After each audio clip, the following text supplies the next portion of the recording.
Generate, Greg Smith, good morning to you. Morning to you, Mike. Speaking of slipping back, we did too, manufacturing. I thought we were on the rise, but not. What happened there?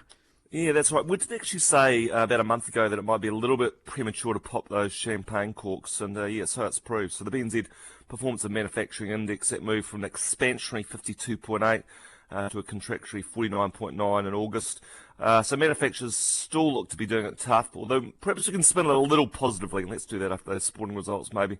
The 3-month average for the buy, that edged up to 50.6, so you could say that's an encouraging trend. New orders are in pretty good shape, highest level in 3 years, 55.2 there, third consecutive expansion mode, and the gap to inventories is the biggest since November 2021, but the recovery in the manufacturing sector, if we do get one, is off a very weak base, and 4 of the 5 sub-indices are below their long-term average. So, yeah, manufacturers are still not that confident, really. Production levels, they've gone backwards, and they're actually about the same as a year ago, which is a little bit disappointing when you think about the number of cuts we've had to the official cash rate over that period. It's hard to call whether the manufacturing sector is actually contributing positively to the economy in the current quarter. And what we do know is that core manufacturing sales volumes, they fell 1.9% quarter on quarter in the 3 months to June. So obviously that's not going to help the GDP read we get this week. Obviously a bit lagged. Expected to show the economy contracted around 0.3%. Yeah, but what about retail? Yeah, but hey, let's celebrate something, eh? So there's some good news, this might benefit the manufacturing sector down the track and the economy in the current quarter, and it is from the retail sector. So, Mike, Kiwi consumers have their wallets out. So the value of electronic card transactions in retail industries, that rose 0.7% to 6.94 billion in August on a seasonally adjusted basis. And not a one-off, this is the third straight monthly increase. It's the largest this year. Core retail industries spend, they're up 0.9%. And the hospo sector, something to celebrate. They saw one of the larger increases, spending there up 21 million or 1.4%. That's the biggest since November 2024. It wasn't just hospo that was seeing high spend. Apparel, that was up 1.8%.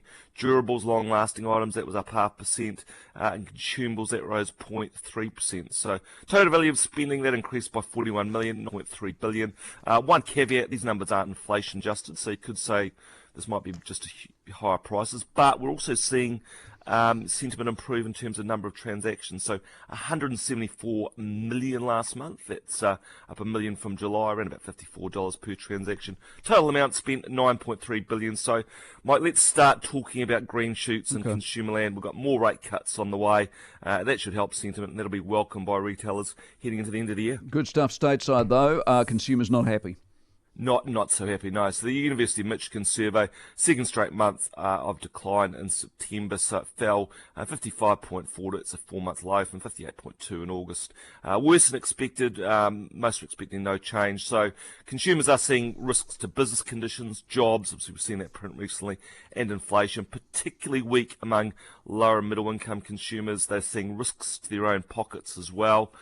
So views around current personal finances, they eased about 8% this month. Trade policy, perhaps no surprise, that's a big factor. So they conduct interviews. 60% of consumers provided unprompted comments about tariffs.